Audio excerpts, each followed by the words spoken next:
we've always wanted to start a family, have a family. So that was a dream for sure. Yeah, being one of 5 kids just kind of was inevitable. Wanted to have the big family, enjoy the kids running around. So it's kind of been an expectation, maybe more than just a dream. When we started trying, we were just thinking it would happen. There was no question that we were just gonna have a family when we wanted to.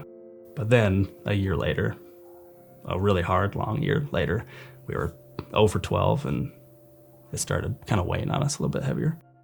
Then we went to the doctor and they recommended medications and then fertility treatments. When none of the lower level treatments worked, that's when we were kind of given the okay to move forward with IVF, and I don't think we really knew what we were stepping into at the time, and it was really tough.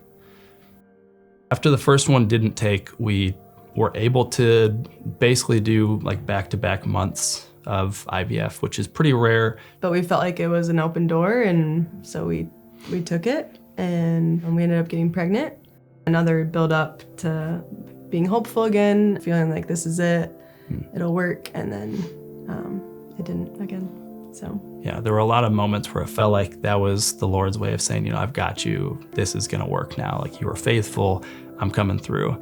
And then for those ones to also fall through, that was especially challenging to feel like, are we not hearing you right? You know, is this not your voice that's speaking to us? Like, what are we missing here?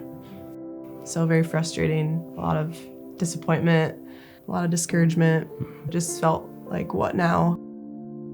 We had talked about adoption early in our relationship. I think before we had even gotten married, that's something that we both were interested in, if that's what the Lord offered.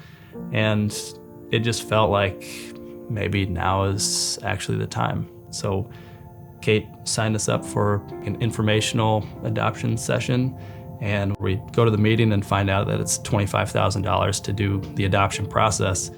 It felt impossible. It felt like that's a type of number that there's no way we can afford that.